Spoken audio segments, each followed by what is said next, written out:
Assalamualaikum warahmatullahi wabarakatuh. Senang berjumpa lagi dengan Anda bersama saya Enda Dewi Cahyani Dan saya Muhammad Hilman Rais dalam Infokus, informasi seputar kampus.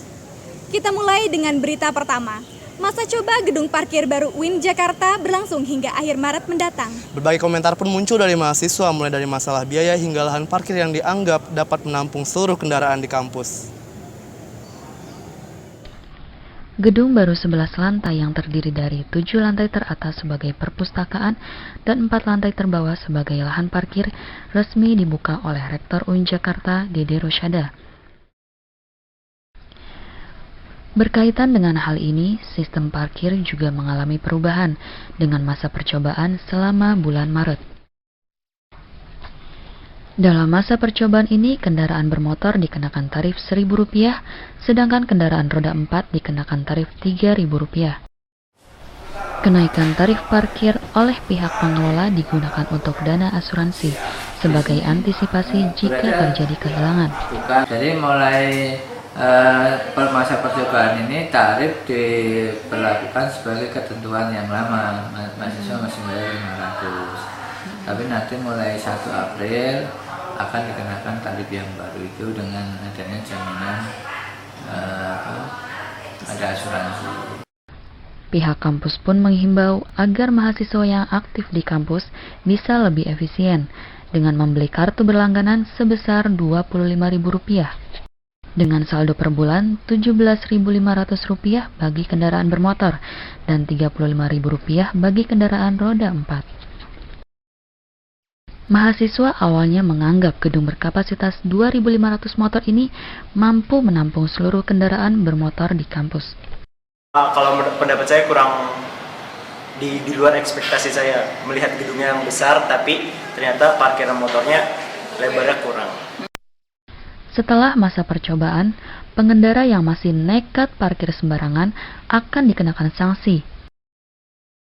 Pihak pengelola secara mendadak akan mengempeskan ban pengendara yang melanggar. Pihak kampus akan terus meningkatkan sarana dan prasarana untuk mahasiswa demi kenyamanan bersama. Nadia Sabrina, Devi Agustiana melaporkan untuk DNK TV. Kebijakan baru pelaksanaan KKN 2016 mendapat tanggapan beragam dari mahasiswa. Namun pihak pengembangan pengabdian masyarakat PPM menilai peraturan baru ini merupakan hasil evaluasi dari pelaksanaan KKN sebelumnya. Apa saja kebijakan baru tersebut? Berikut liputannya. Awal tahun 2016, Pusat Pengabdian kepada Masyarakat PPM mengeluarkan kebijakan baru tentang pelaksanaan kuliah kerja nyata KKN. PPM menyatakan perubahan ini merupakan hasil evaluasi dari pelaksanaan KKN sebelumnya. Perlu kami sampaikan bahwa PPM bukan hanya melakukan reform pada KKN saja, tapi semua jenis dan bentuk pengabdian kepada masyarakat, baik yang dilakukan oleh mahasiswa maupun dosen, tahun ini memang mengalami banyak perubahan. Tentu saja ini berdasarkan evaluasi pelaksanaan tahun kemarin, sekaligus juga hasil monitoring dan hasil penelitian PPM sendiri. Saat ini ada 3 kebijakan baru KKN yang dikeluarkan PPM, yaitu pendaftaran KKN bersifat individu melalui AIS, pengelompokan peserta, pemilihan tempat dan dosen pembimbing dilakukan oleh pihak PPM, serta PPM melakukan seleksi ketat terhadap dosen pembimbing. Terkait hal ini, berbagai tanggapan datang dari mahasiswa. Hal yang disorot dalam kebijakan baru ini adalah poin tentang peserta harus mendaftarkan diri secara individu melalui AIS dan pengelompokan peserta dilakukan oleh pihak PPM. Mereka menyatakan bahwa hampir sebagian dari mereka sudah melakukan pengelompokan secara individu jauh-jauh hari dan telah melakukan sedikit persiapan. Sebenarnya kalau untuk kebijakan KKN sendiri pribadi ya, saya kurang setuju karena selain mendadak juga, terus kita harus, karena mungkin kemarin tuh lebih asik untuk nyari sendiri ya kelompok ya. Jadi kita sebelum mulai itu kita tahu sifatnya kayak gimana, adaptasi gimana. Jadi pas KKN kita udah tahu orang ini karakter kayak gimana. Gimana saya kalau misalnya dari universitas, kita ketemu pas hari H. Kita nggak tahu dia sifatnya gimana, karakternya gimana. Nggak setuju. Nggak setuju. Kenapa Kak? Ya kalau yang saya rasain waktu KKN itu yang namanya anggota, kenapa kita pilih sendiri ya karena kita kan tahu nih karakteristik dari masing-masing gitu. Jadi kalau misalkan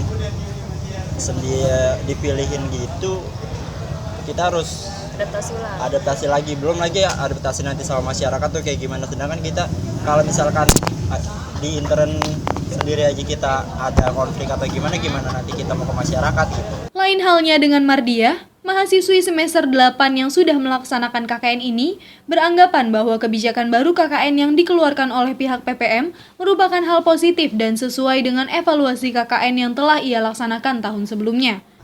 Saya setuju, soalnya kan kalau misalkan kita mengingat kayak tahun kemarin, itu kan sebenarnya masalah kinerja lagi-lagi kan yang dipermasalahkan itu terkait nanti kinerja. Ibaratnya kan kalau misalkan yang mereka yang dulu itu ketika dibentuk bersama mungkin pikiran dari orang-orang itu mereka udah kenal, tapi kan kenyataan lapangannya berbeda.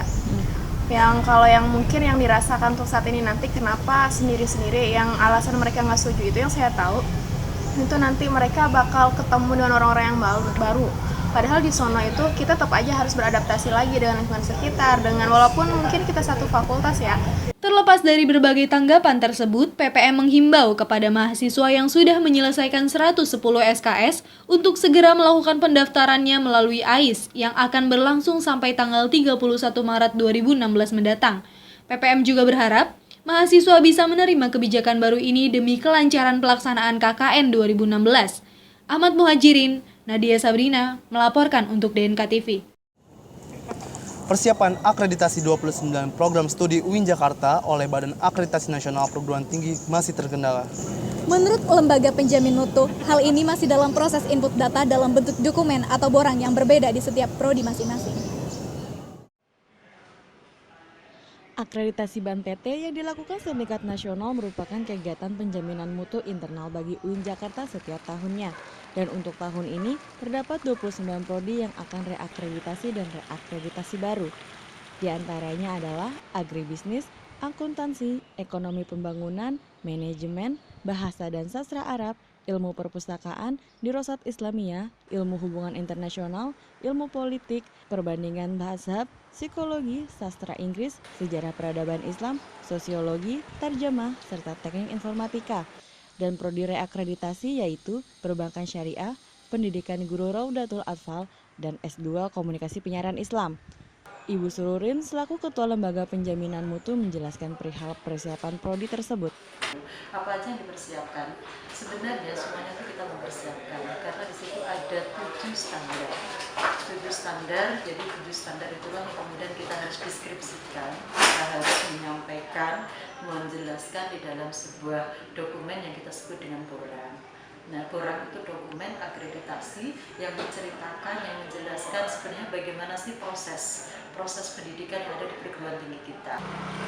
Untuk tahun 2016, Fakultas Dakwah dan Ilmu Komunikasi memiliki 2 prodi yang akan reakreditasi, yaitu Manajemen Dakwah dan Pengembangan Masyarakat Islam.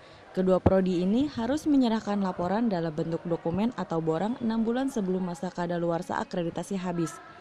Dengan ketentuan, isi laporan borang tersebut harus memenuhi 7 standar kategori penilaian BAN-PT, yaitu tujuan dan sasaran, organisasi kelembagaan perguruan tinggi, kemahasiswaan, sumber daya manusia, kurikulum, sarana dan prasarana, serta kerjasama. Ibu Watini Lamsari selaku Ketua Prodi PMI menjelaskan perihal tersebut. Kita mentarget paling tidak 1 April sudah masuk ke BAN-PT. Ya, 1 April. Jadi 1 bulan ini sedang direview oleh dekan dan wakil dekan akademik. Nanti setelah direview dekan dan wakil dekan akademik, kemudian direview lagi oleh asesor internal yang disiapkan oleh Pusat Jaminan Mutu UIN. Nanti setelah ada hasil review dari asesor internal baru kita kirim ke BAN-PT. Proses persiapan ini masih terhalang oleh kendala sulitnya menyiapkan data, seperti data pressure study yang meliputi data mahasiswa yang masuk atau mengikuti perkuliahan, data dosen, alumni, dan tim pengelola organisasi kelembagaan kampus. Pihak LPM yang telah mensosialisasikan kepada setiap koprodi berharap proses ini bisa berbudaya secara cepat dan mudah di kedepannya. Sofi Medina, Marifa Istiqomah melaporkan. Jurusan Bimbingan Penyuluhan Islam UIN Syarif Hidayatullah Jakarta mengadakan sosialisasi sertifikasi AUN QA. Berita selengkapnya tetap di Infokus. Informasi seputar kampus.